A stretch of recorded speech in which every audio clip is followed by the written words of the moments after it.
목사님 집에서 아파서 쉬다가 오셨군요.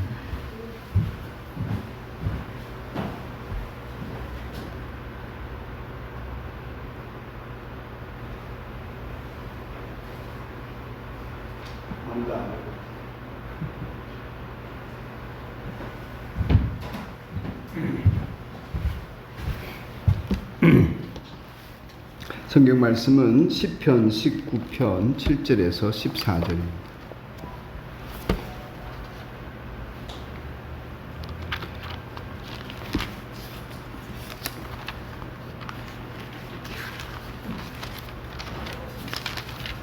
시편 19편 7절에서 14절.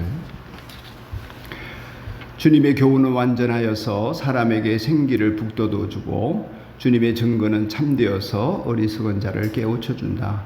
주님의 교훈은 정직하여서 마음의 기쁨을 안겨주고 주님의 계명은 순수하여서 사람의 눈을 밝혀준다.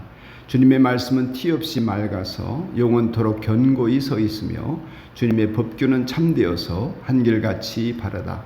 주님의 교훈은 금보다 순금보다 더 탐스럽고 꿀보다 송이꿀보다 더 달콤하다. 그러므로 주님의 종이 그 교훈으로 경고를 받고 그것을 지키면 푸짐한 상을 받을 것이다.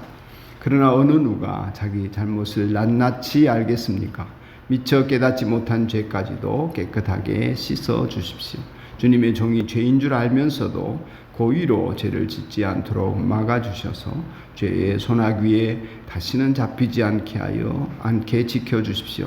그때야 나는 온전하게 되어서 모든 끔찍한 죄악을 벗어버릴 수 있을 것입니다. 나의 반석이시요 구원자이신 주님, 내 입의 말과 내 마음의 생각이 언제나 주님의 마음에 들기를 바랍니다. 아멘. 옆에 있는 분들과 앞뒤 좌우에 있는 분들은 하늘복을 빌어드립시다. 하늘복 받으세요. 하늘복 받으세요. 하늘복 받으세요. 지금 동영상이 지금 들어오신 분들은 앞에 부분이 다른 밴드로 전송이 되어서 나중에 합쳐보겠습니다만은 앞부분에 어떤 일이 일어났는지 잘 모르실 겁니다. 다시 한번 몇 가지 주보에 있는 광고 몇 가지만 좀 전해드리겠습니다. 오늘 성령 강림절 19째 주일이고 다음 주일부터 연합예배를 1부와 2부로 예배를 드리겠습니다. 1부, 2부 각각 20명씩 제한해서 드릴 텐데 가급적이면 예배당에 오셔서 예배 드리시면 좋겠습니다. 오후 2시에 온라인으로 운영위원회 모임이 있겠고요. 영적 각성을 위한 기도회 요한계시록 3장을 읽어보시고 하나님 앞에서 마음이 있으신 분들과 도전을 받으시는 분들은 기도에 나오시면 좋겠습니다. 다음 주에는 목자 목녀 조별 모임이 있고 제 610차 평신도 세미나 10월 30일부터 시작되는데 10월 10일부터 등록이 있습니다. 조대호 선교사님 몸이 안 좋으셔서 귀국하셔서 치료 받으시고 또 아들이 제대해서 함께 또 몸도 안 좋다고 합니다. 치료 잘 받고 건강하도록 기도해 주시기 바랍니다. 홍콩 목장에서 후원하는 선교사님입니다. 평신도 세미나에 김예진 자매가 10월 9일부터 진행되는 세미나 용인성심교회에 참여하게 되겠습니다. 지난번 장례식에 송행연 자매 장례식에 참석해 주시고 위문해 주신 조문해 주신 여러분들께 감사드리면서 송현숙 진숙 자매 가정에서 조문하신 분들에게 작은 선물 준비했다고 합니다. 답례품 하나씩 가져가시기 바랍니다. 가정당 하나씩 가져가시면 되겠습니다. 이 시간은 우리 모두가 찬양대가 되어서 하나님께 찬양을 올려드립니다. 찬양하면서 봉헌할 준비가 되신 분들을 봉헌하고 또 온라인으로나 오프라인으로 봉헌할 때에 하나님께서 그 예물을 받아주시기를 바랍니다. 이어서 정하수 목자가 기도하겠고 우리 이 시간 봉헌하는 시간은 봉헌위원 서석주 목자님이 수고해 주시겠습니다. 우리가 함께 찬양대가 되어서 하나님을 자랑할 찬송은 94장 주 예수보다 더 귀한 것은 없네 입니다. 찬송합시다.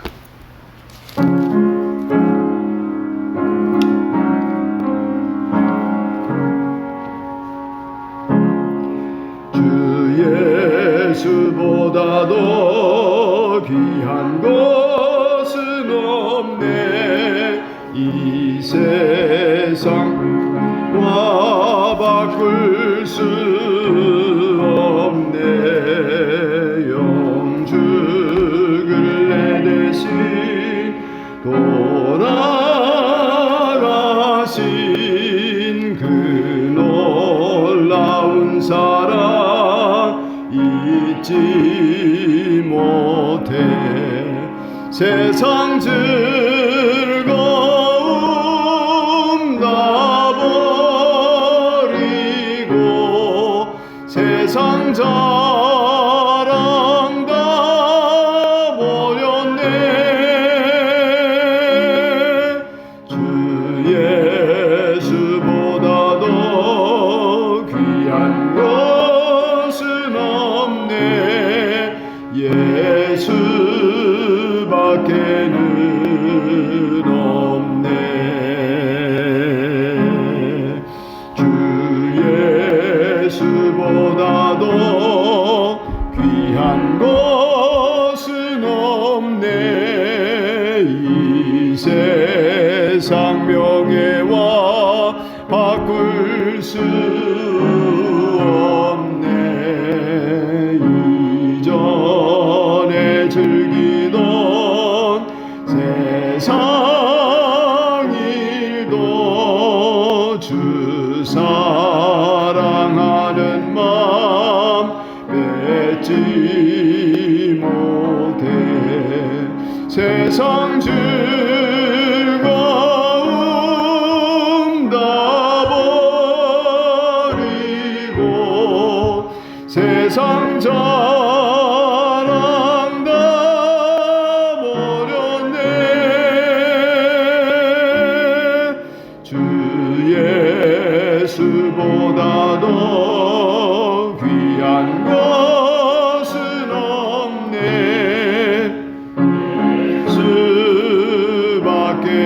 예수밖에는 없네. 주 예수보다 더 귀한 것은 없네. 이 세상 행복과 바꿀 수 없네. 유혹과 핍박이 몰려와도 주 내 맘 변치 않아. 세상 즐거움 다 버리고 세상 자랑 다 버렸네. 주 예수보다 더 귀한 것은 없네. 예수밖에는 없네.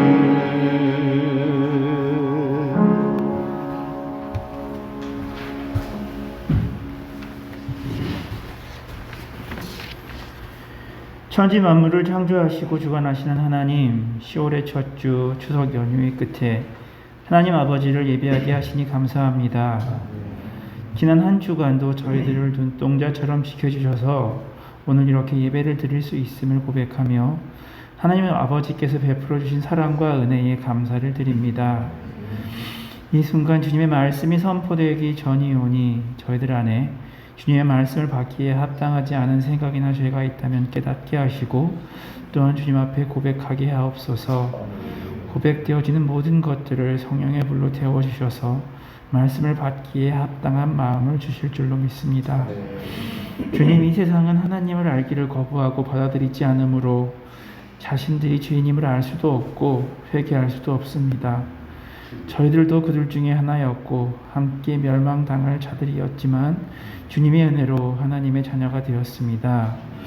하나님 아버지께서는 자녀된 저희들에게 당신의 편지가 되어 아버지의 사랑과 생명의 말씀을 세상에 전하라고 하셨습니다. 그러나 저희들은 하나님의 자녀라는 신분을 망각하고 때로는 의도적으로 숨기며 세상과 짝하며 살았습니다. 매번 반복되는 이 불순종의 죄를 오늘도 고백드리오니 하나님 아버지, 저희들의 연약함을 불쌍하게 여기셔서 십자가의 은혜로 저희들의 죄를 용서하여 주시옵소서. 이제 말씀을 전하실 담임 목사님을 위해 기도드립니다. 아버지의 강한 오른손으로 목사님을 붙잡아 주시고 성령으로 충만하게 하셔서 거룩한 말씀을 담아 온전한 통로의 역할을 감당하게 하옵소서. 말씀을 듣는 한돌교회 성도들의 마음을 온전하게 하셔서 마음판에 뿌려진 주님의 말씀이 세상 이웃과 시련 속에서도 든든히 뿌리를 내리게 하옵소서. 진리의 말씀들이 마음속에 자리 잡게 하셔서 우리들의 속사람이 날마다 새로워지며 그리스도의 장성한 분량까지 자라나게 하옵소서.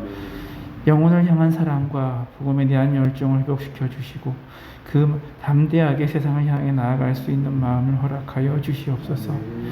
주님, 저희에게 주신 물질의 일부를 구별하여 드립니다. 드리는 손길을 복되게 하시고 또한 드리지 못하는 자들의 형편을 돌보시어 함께 드릴 수 있는 은혜에 참여하게 하여 주시옵소서. 드려진 물질들을 주님의 뜻에 맞게 사용되게 하시고 그 물질들이 사용되는 곳에 하나님의 살아계심과 역사하심이 나타나게 하옵소서. 이 모든 말씀을 지금 이 순간에도 그리고 이 땅에 다시 오실 그날까지 우리를 위해 쉬지 않고 중보하시는 우리 주 예수 그리스도의 이름으로 기도드립니다. 아멘.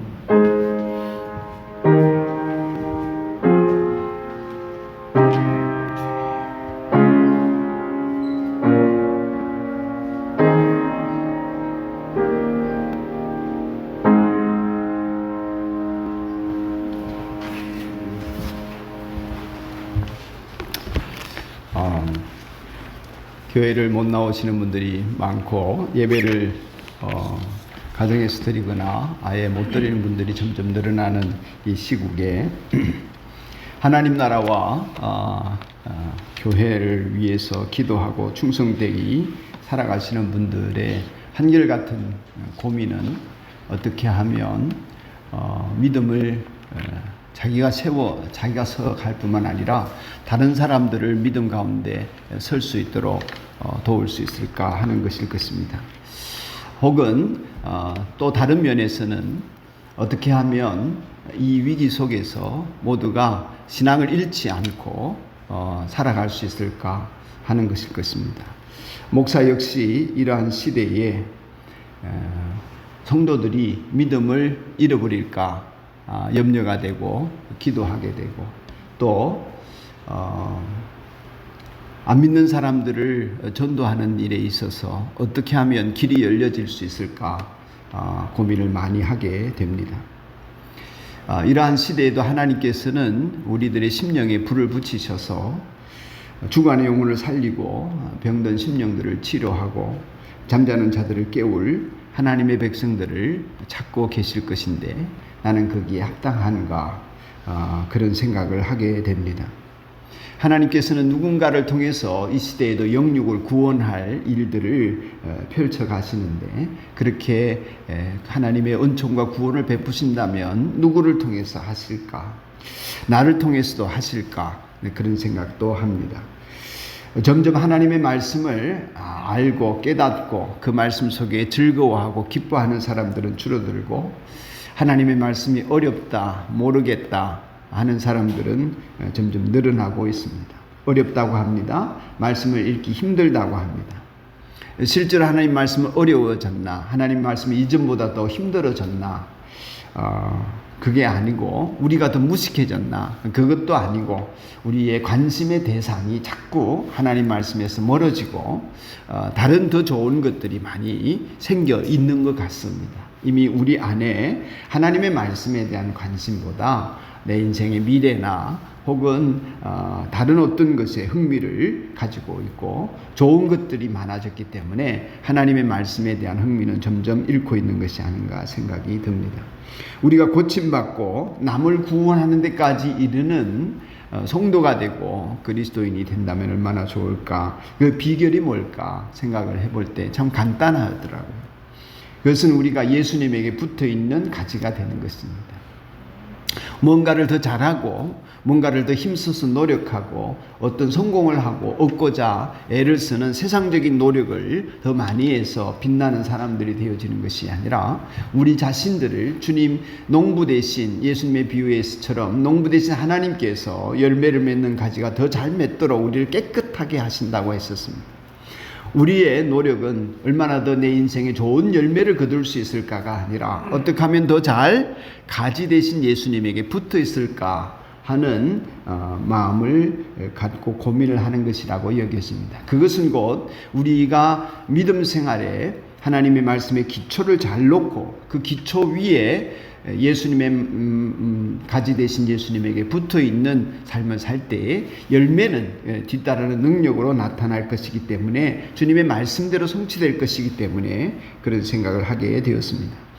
민족과 시대를 구원하는 통로를 열어가실 것인데 그 일에 쓰임받는 하나님 나라와 교회와 이 시대에 우리가 쓰임받는 사람이 되기 위해서 하나님의 말씀에 잘 붙어있는 것, 예수 그리스도의 말씀에 붙어서 그분에게서 공급받는 사람이 되어지는 것이 다른 어떤 일을 하는 것보다 더 중요하다 이렇게 여겼습니다. 왜냐하면 하나님의 말씀에는 우리를 새롭게 하고 살리는 무한한 은혜가 있기 때문에 그렇습니다. 말씀의 능력이 무엇입니까? 말씀은 우리의 인생의 기준이 되는 것입니다. 그래서 성경을 캐논이라고 말합니다. 대포라는 뜻이 아니라 잣대라는 것이죠. 군인들이 훈련소에 가서 가장 먼저 배우는 것이 줄서기입니다. 질서를 잡는 것이죠. 이 줄서기와 기초 각잡기가 잘 되지 않으면 다른 어떤 훈련도 능력도 소용이 없습니다. 왜냐하면 그 모든 것이 순식간에 감정의 기분에 따라 흐트러질 수 있기 때문에 그런 것이죠. 기준을 잡고 질서를 유지해야 합니다. 벽돌을 쌓고 집을 짓는 데 있어서도 너무나 중요한 것이 기초석, 머릿돌입니다. 그렇게 기초로 잘 기초를 잡고 기준을 잡고 기초를 세워가지 않으면 결국에는 각이 안 맞고 건물이 휘어지고 담이 휘어지게 되어져 있습니다. 그래서 벽돌을 쌓을 때는 반드시 다림줄 이렇게 줄을 내리지요. 줄을 달아서 눈대중으로 하다가는 망하게 되어 있습니다. 기준이 있어야 한다는 이야기입니다. 그래서 아모스 선지자는 아모스 7장에서 하나님의 말씀을 이스라엘 성벽에다가 달아놓듯이 달아놓겠다. 이렇게 내가 이스라엘 성벽에다가 다림줄을 놓아두겠다. 이렇게 말씀했습니다. 하나님의 말씀이 기준으로 되어져 있느냐 아니냐를 보겠다는 것입니다. 말씀에 조금 떨어져 있으면 붙여야 되고 말씀에 좀 더 넘어가 있으면 돌이켜야 하는 것입니다. 이 말씀이 기준이 되어서 내 인생이 이 말씀에 어긋났나 넘어갔나 하는 것을 살펴볼 수 있어야 되는데 말씀이 없이는 기준이 없기 때문에 열심히 살았고 열심히 벽돌을 쌓았는데 삐뚤어지고 넘어질 수밖에 없는 것입니다. 그리스도인은 그렇게 자기를 성찰하면서 기준에 맞나 말씀에 맞나 자기를 날마다 성찰하면서 나의 생각과 생활 행동과 말들이 하나님의 말씀에 합당하지 않은 것에 대해서 돌이키는 사람이라 할 수 있겠습니다. 말씀을 보면서도 그것이 기준이 아니라 말씀은 내 인생을 위해 그저 도움이 되는 것이다. 그래서 자기 마음대로 이혈령 비혈령 코에 걸면 코걸이 귀에 걸면 귀걸이식으로 자기가 생각하고 행동하고 싶은 대로 말씀에 있으니까 하든지 아니면 말씀이 그렇다 하더라도 어떤 결정을 할 때는 아예 말씀 제쳐두고 제 생각대로 하든지 이럴 때가 많습니다. 그렇게 무시하고 하나님의 말씀에 대해서 무지하게 되면 인생은 잘 살았는데 싶은데도 나 하나님 앞에서는 상급이 없는 인생이 될 수 있습니다. 오늘 본문 말씀 시편 19편 후반부를 읽었는데요. 거기 10절 말씀을 보면 이런 말씀이 있습니다. 자주 시편에서 나오는 말씀이고 119편에서도 자주 나오는 말씀인데, 주님의 교훈은 금보다 순금보다 더 탐스럽고 꿀보다 송이꿀보다 더 달콤하다. 11절, 그러므로 같이 읽읍시다. 그러므로 주님의 종이 그 교훈으로 경고를 받고 그것을 지키면 푸짐한 상을 받을 것이다. 아멘. 여러분이기를 축복해요. 그러므로 그 교훈으로 경고를 받고, 이게 넘어갔다, 삐뚤다, 모자란다, 넘친다, 경고를 받고 그것을 지키면 채워야지, 없애야지, 더 나아가야지, 더 틀어야지, 이렇게 경고를 받고 지키면 푸짐한 상, 좀 군침이 도시죠? 푸짐한 상이 있을 것이다. 근데 이게 자기가 하나님이 되어서 하나님 말씀을 외면하니 인생이 뒤죽박죽이 됩니다. 엉망진창이 됩니다. 살아갈수록 인생이 펴지지가 않는 것입니다. 돈이 있으면 쫙 펴질 것 같은데 돈도 못 벌겠고 해결의 길이 없을 수밖에 없는 것입니다. 하나님의 말씀이 기준이기 때문에 우리의 인생의 능력이 되어집니다. 하나님의 말씀은 또 우리에게 방향을 제시해 줍니다. 여러분, 어떤 사람은 배를 타고 가다가 방향을 놓쳤습니다. 자기 딴에는 똑바로 간다고 갔지만 반경 6km에서 뱅뱅 돌아요. 실제 망망대해 아무 좌표 없이 우리가 똑바로 가면 반경 6km, 그리고 직경 12km죠. 뱅뱅 돌게 되어 있다면, 이때 방향을 제시하는 등대나 별이 북극성이나 이런 것들이 있으면 그나마 얼추 잡고 갈 수 있을 것입니다. 우리 그리스도인들은 세상을 살면서 때로는 어느 쪽으로 가야 할지 고민이 될 때가 많습니다. 요즘 그런 시대이죠. 그런데 하나님의 말씀이 이 방향을 잡아줍니다. 9절입니다. 같이 한번 읽읍시다. 시작. 주님의 말씀은 티없이 맑아서 영원토록 견고히 서 있으며 주님의 법규는 참되어서 한결같이 다르다. 아멘. 그러면 성경을 읽고 묵상할 때는 하나님의 마음을 헤아리려고 애를 써야 합니다. 여러분, 은혜 받으려고 애쓰지 말고 성경을 읽을 때는 내가 이것을 감동받아야지 이러면 안 됩니다. 안 된다기보다도 하나님의 말씀과 뜻을 외면할 수 있습니다. 성경에서 은혜 받으려고 애를 쓰면 하나님의 말씀의 뜻을 왜곡해서 자기한테 좋은 것만 받아들일 수 있습니다. 은혜 받으려고 한다는 게 뭡니까? 나한테 좋은 것입니다.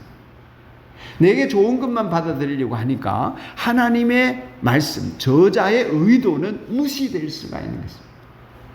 성경을 읽을 때는 이게 나에게 무엇을 말씀하시는가? 나보고 어떻게 하라는 건가? 저자의 의도, 하나님의 의도를 파악하려고 애를 쓰시면 그 말씀이 참되어 한결같아 바르게 우리를 이끌어가게 됩니다. 그러니 방향이 잡히는 것입니다. 주님의 말씀은 티없이 맑아서 영원토록 견고히 서 있다. 시편 119편 105절에도 주님의 말씀은 내 발의 등불이요 내 길의 빛입니다. 하나님이 인도해 주시는 등불만 따라가면 어느새 우리는 내가 가장 좋은 자리에 있음을 알게 될 것입니다. 세상 사람들은 어떻게 합니까? 이 기준이 없습니다. 그냥 남들이 말하는 대로 쫓아갑니다. 현자가 말하는 대로 쫓아갑니다. 시대의 인플루언서, 요즘 말로 하면 인플루언서들, 뭐 유튜브나 뭐 블로그나 이런데 맛집이다, 뭐다 소개하고 살아가는 방식이다, 집을 꾸민다, 뭐 어떻게 돈을 번다, 수많은 사람들이 얘기하는 것을 주섬주섬 주워가지고 그것을 따라가려고 몸부림치고 잘 되었다는 사람, 성공했다는 사람들을 모방하려고 애를 씁니다. 절대적인 기준이 될 수 없습니다. 순수하지도 깨끗하지도 않습니다. 한결같이도 참되지도 않습니다. 그러니 살아갈수록 인생을 혼란스럽게 살 수밖에 없는 것입니다. 정상을 향해 달려가고 목적지를 향해 달려간다고 하면서 애쓰고 판단하다 보니까 점도 치고 관상도 보고 이것저것 또 섭렵하고 하지만 조마조마합니다. 그러니 매일 무거운 짐을 지고 살 수밖에 없습니다. 그리스도인은 사는 방식이 그것과는 다릅니다. 그리스도인은 하나님의 뜻을 이루어가기만 하면 되기 때문에 그 부분에 대하여서 내 인생이 어떻게 될까 하는 부담은 비교적 적습니다. 그건 하나님께 맡기고 가는 것입니다. 우리가 있는 자리에서 하나님의 말씀에 순종하면 그것이 올바른 길입니다. 순종하고자 했는데 잘못되어졌다. 그것은 내 탓이 아닙니다. 하나님께서 책임져 주실 일입니다. 지금 내가 좀 일그러지고 좀 내가 실패하는 것 같아 보여도 하나님 말씀 따라 가려고 해서 생긴 일 같으면 하나님 돌이키게 하실 뿐만 아니라 그 모든 것이 합력하여 고난조차 실패조차 선을 이루게 하실 분이심을 믿습니다. 그러므로 선을 행하다가 낙심하지 말라고 바울사도는 우리에게 권면하며 위로했습니다. 또 뿐만 아니라 하나님을 사랑하는 사람은 모든 것이 합력하여 선을 이룰 줄로 믿었습니다. 여러분에게도 그 믿음이 있기를 축복합니다. 하나님 말씀을 묵상하고 순종하면 결국 가장 좋은 길에 서 있는 자신을 보게 될 것이라 기대하십시오. 그리고 믿고 가십시오. 하나님의 말씀은 우리에게 그 방향을 제시해 줍니다. 우리는 잘못 들어도 하나님 바르게 이끌어 가시는 것이 말씀의 능력입니다. 그리고 이 말씀은 우리에게 참으로 이 세상을 지혜롭게 살아갈 수 있는 힘이 되어집니다. 능력인 것입니다. 어떤 힘이 되어지나 7절입니다. 같이 한번 보겠습니다. 시작. 주님의 교훈은 완전하여서 주님의 증거는 참되어서 어리석은 자를 깨우쳐주고 8절 주님의 교훈은 정직하여서 마음에 기쁨을 안겨주고 주님의 계명은 순수하여서 사람의 눈을 밝혀준다. 아멘. 무엇보다도 제 마음에 와닿는 메시지는 사람에게 생기를 북돋워 준다는 것입니다. 여러분 이 생기, 활력 쭉쭉 쳐지는 이 시대이지 않습니까? BTS의 다이너마이트라는 노래가 전 세계를 지금 들썩들썩하게 하고 있습니다. 수십억의 사람들이 그 동영상을 보고 눈물을 흘리고 감동을 받고 왜 그렇습니까? 그들이 이 팬데믹 상황에서 방에 갇혀 있는 수많은 젊은이들에게 그 노래로 위로를 주고 싶어 했는데 그 위로를 받는 사람이 너무나 많은 것입니다. 생기를 잃어가던 젊은이들이 그 동영상을 보면서 밝고 화사하고 인생의 찬가를 노래하는 그 노래를 들으면서 큰 위로를 받았던 것입니다. 그래서 뭐 세계 1위를 했다고 대통령도 축전을 보내고 막 이러지 않습니까? 놀라운 일이죠. 그들이 한 일이 무엇입니까? 자기들이 할 수 있는 재능을 가지고 이웃을 위로하고자 했던 것입니다. 이 상황에서 힘을 주고 싶어 했던 것입니다. 좀 활력이 생겼으면 좋겠다 했던 것입니다. 저도 그 동영상을 봤는데요. 전체 화면이 다 화사한 봄날 같고 천국에 온 것 같이 화면을 꾸몄습니다. 저기 나도 있었으면 좋겠다. 이런 생각이 들도록. 여러분 눈에 보이는 화면과 연예인들이 하는 그런 것들도 우리에게 활력을 주는데 하나님의 말씀은 그 진리는 우리에게 얼마나 활력을 줄 수 있는지 성경은 우리에게 말씀하고 있습니다. 완전하여서 사람에게 생기를 북돋워 준다고 합니다. 그 생기를 받으시기를 축복합니다. 북돋워 줘야 작은 모종도 모종이라고 합니까? 묘종입니까? 모종도 심어서 잘 북돋워져야 공기와 습도와 여러 가지 작용들이 일어나서 나무가 뿌리를 잘 내리고 쑥쑥 크게 되는 것입니다. 북돋워 주는 것, 그것은 여러분이 자식들에게도 하나님의 말씀으로 북돋워 주어야 한다고 저는 생각합니다. 여러분들이 스스로가 북돋워 주는 것, 힘이 없다가도 하나님의 말씀에서 힘이 생기고 펄펄 날아갈 수 있는 동기도 부여받을 수 있다는 것입니다. 영적으로 갈급해 있다가도 하나님 말씀 듣고 그 약속 붙잡고 나아가면 다시금 인생의 희망을 찾을 수 있게 됩니다. 하나님의 말씀이 우리 생활에 사라져 버리면 어떻게 될까요? 첫째는 기준이 없습니다. 방향을 못 잡습니다. 활력을 못 얻습니다. 조금 하다가 될 것 같은데 세상에서 받는 활력이나 능력이나 또는 기준이나 이런 모든 것들은, 방향을 제시하는 것들은 시간이 지나면 사그라져 버립니다. 그럴 결국에는 우리가 무능하고 무익하게 전락하고 말 것입니다. 그러므로 하나님의 말씀을 듣고 묵상하면서 가까이 하십시오. 이 시대일수록 너희는 나를 만날 수 있을 때에 찾아라. 이사야가 이렇게 표현했습니다. 너희는 주님을 만날 수 있을 때 찾아라. 너희는 가까이 계실 때 주님을 불러라. 오늘 여러분에게 다가오신 주님이 여러분 가까이, 주변에, 여러분 안에 역사하십니다. 이 말씀을 찾고 듣고 묵상하지 않으면 뒤죽박죽이 되어지고 마는 것입니다. 내 인생. 우리의 심령이 하나님 말씀에서 살아나고 그 말씀 붙들고 기도하면서 누구도 이 축복에서 예외됨이 없이 하나님이 주시는 달콤한 푸짐한 상급이 뒤따르는 은혜의 자리에 있어야 하겠습니다. 주님이 여러분과 함께 하실 줄로 믿습니다. 그러나 그렇게 하나님 말씀을 붙들고 간다고 한들 누가 완전할 수 있겠습니까? 여러분도 웬만큼 성경도 읽어보셨죠? 고민도 해보셨죠? 그 말씀의 기준을 따라 살아도 보셨죠? 우리가 완전하지 않습니다. 그러면 우리가 스스로가 한다고 하는 것에 대해서, 한 것에 대해서 자부심을 갖는 필요도 있고, 또 했다고 스스로 여기면서 나는 할 만큼 했어라고 생각할 수도 있겠지만, 오늘 시편에서 오늘 본문의 말씀이 우리에게 주시는 핵심 메시지는 거기에 있지 않습니다. 하나님 말씀을 기준 삼고 하나님 말씀을 방향이 제시하는 대로 그 말씀에서 생기를 얻고 어기여차하면서 간다고 할지라도 우리의 존재 자체는 어떤 존재냐? 12절입니다. 같이 한번 읽겠습니다. 시작.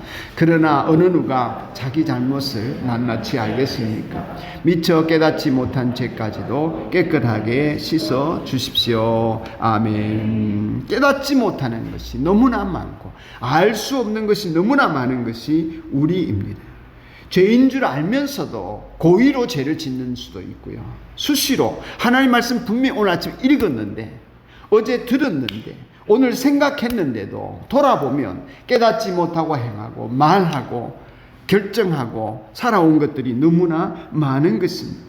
그러니 죄의 소나기에서 벗어나지 못한 것 같고 죄악의 소나기에서 여전히 내가 죄에 짓눌려 죄를 짓고 살아가는 존재임을 느끼면서 좌절하고, 그래서 패배감에 젖어서 나는 안 되는가 보다 하면서 살아가는 사람들도 많이 생겨나는 이 시대가 아닌가 하는 것입니다.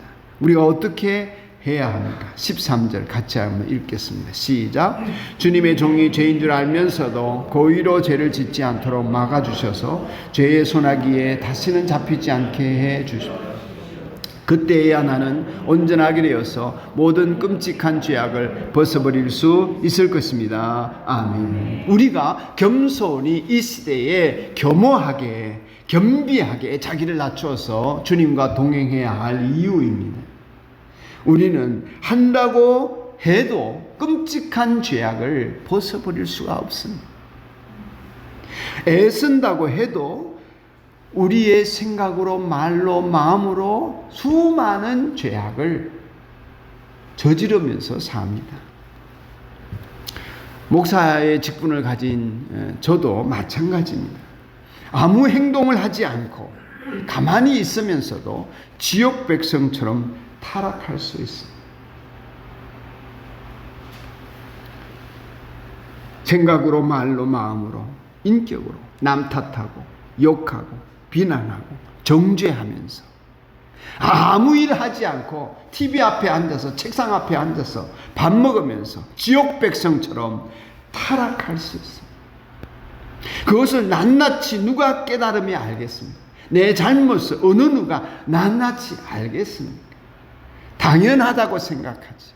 욕하는 게 당연하고, 비난하는 게 당연하고, 남을 정죄하는 것이 당연하고, 불평하고 미워하는 것이 당연하다고 우리는 생각하지 않을까요? 주님께서 고의로 죄를 짓지 않도록 막아주셔서 그나마 나은 것이 있을 수 있습니다. 주님께서 죄의 손아귀 잡히지 않게 지켜주셔서 그나마 나을 수 있습니다. 그래서 우리의 기도는 여기에 미쳐야 합니다. 하나님 아버지, 죄의 손아귀 잡히지 않게 내가 깨닫지 못하여 낱낱이 알지 못했어. 깨끗하게 살지 못하는 것에 대하여 깨닫도록 도와주시고 씻어 주옵소서. 그래서 말씀에 이어 기도가 뒤따라야 하는 것입니다. 기도의 핵심, 말씀의 깨달음의 핵심은 나의 마음이 주님의 마음에 들기를. 14절입니다. 같이 한번 읽겠습니다. 시작. 나의 반석이시여 구원자이신 주님, 내 입의 말과 내 마음의 생각이 언제나 주님의 마음에 들기를 바랍니다. 아멘. 여러분의 소원이기를 축복합니다. 내 입술의 모든 말과 내 마음의 묵상이, 옛날 성경은 주님에게 연락되기를, 주께 연락되기를, 산재물로 받아들여지기를. 여러분의 일상생활 속에서 여러분의 말과 여러분의 생각이 주님이 받으시지 못할 것 같은 것들은 배척되어지기를 축복합니다. 깨달을 수 있도록 하나님 은혜 주시기를 바랍니다. 남을 저주하고 욕하고 비난하고 잘못하는 사람에게조차도 그렇게 하는 것이 죄가 아닌 줄 알지만 죄입니다. 내 인격과 성품이 주님의 마음에 들기를, 연락되기를 내가 소원해야, 아무렇게나 나를 던지지 말고 죄의 소나기에서 아무렇게나 나를 내팽개치지 마십시오. 우리는 아무것도 안 하고도 지옥 백성처럼 타락할 수 있습니다. 나의 마음이 주님의 마음에 들기를, 내 입의 말이 주님의 마음에 들기를, 내 하는 말 한마디 한마디가 주님이 들으신다고 하셨으니 주님이 들으시기에 합당한 말이 되고 마음이 되기를, 잘못하는 사람에게조차 자비를 베풀고 용서를 베풀고 관용을 베풀 수 있기를 주여 이 은혜를 주옵소서. 나의 입술의 모든 말과 나의 마음의 묵상이 주께 연락되기를 원합니다. 우리 함께 이 찬송을 부르십시다. 조금 빠르게 부릅시다. 여러분 밴드에 악보를 나눠드렸는데 혹시 간단한 가사이니까요, 요 성경대로 부르시면 될 것입니다.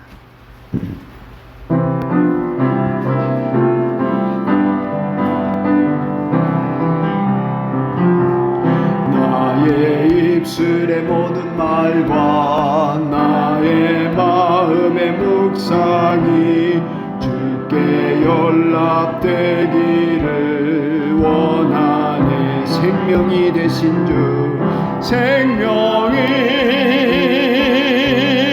되신 주, 반석이 되신 주, 반석이 되신 주,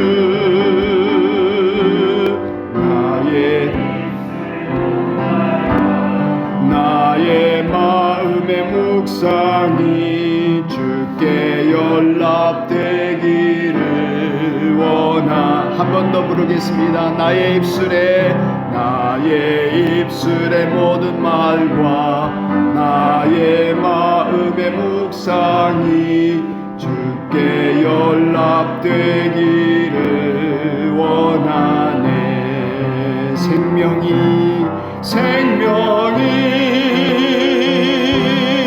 되신 주,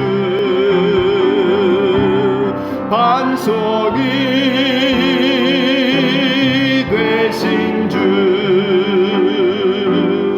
나의 입술의 모든 말과 나의 마음의 묵상이 주께 연락되기를 원하네.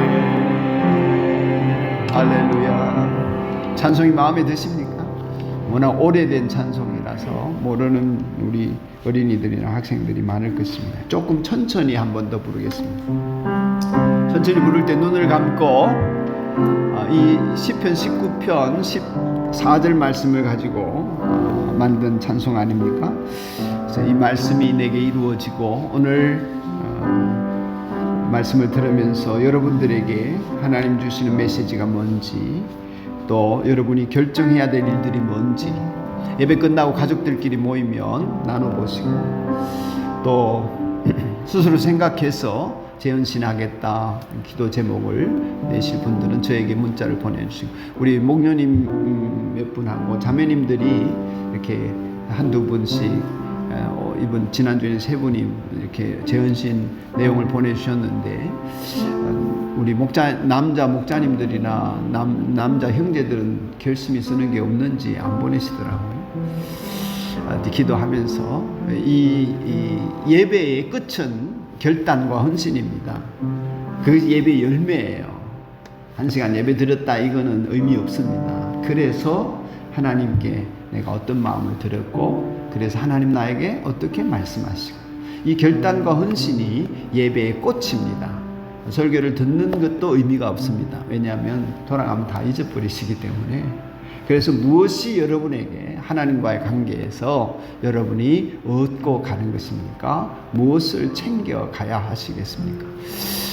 이 시간 한 번 더 찬송하고 조금 나의 입술에 원하네. 눈을 감고 부릅시다. 나의 입술의 모든 말과 나의 마음의 묵상이 주께 연락되기를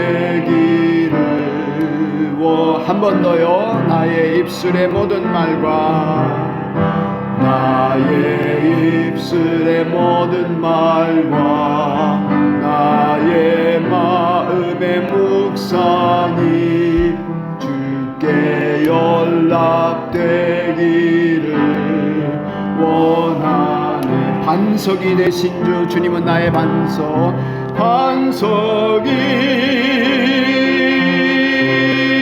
되신 주님의 나의 구원, 생명이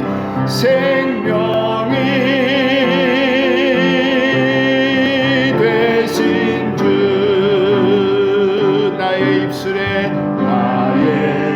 입술의 모든 말과 나의 마음의 묵상이 주께 연락되기를 원하네.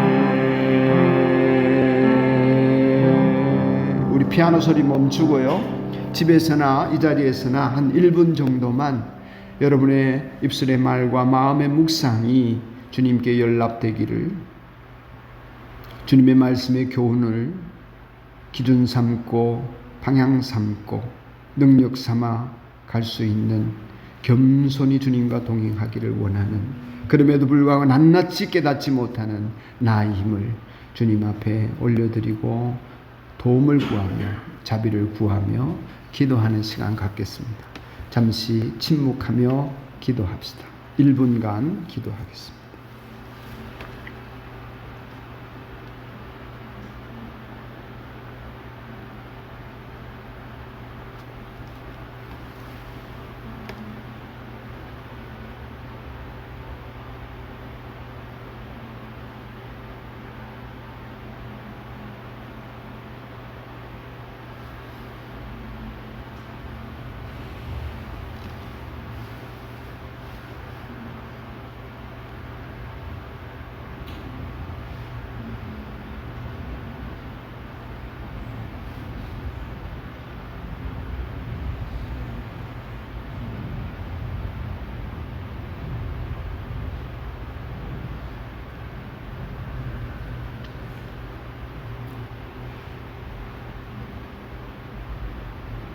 조용히 엎드리며 찬송 한번 더 부릅시다. 반주 없이 합시다. 나의 입술의 모든 말과 나의 마음의 묵상이 주께 연락되기를 원하네. 여러분의 마음을 담아 한 번 더요. 나의 입술의 모든 말과 나의 마음의 묵상이 주께 연락되기를 원하네.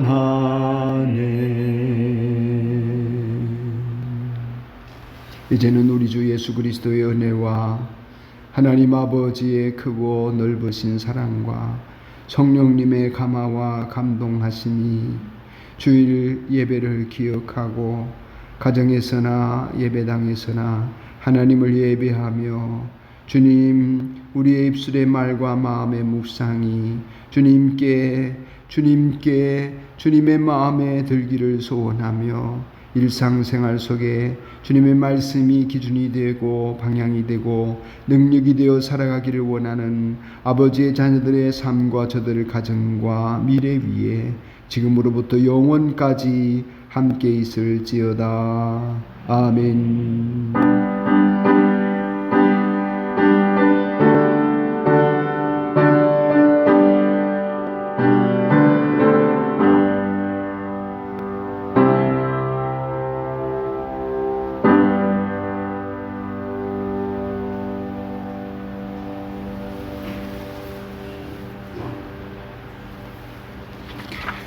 예배를 마쳤습니다.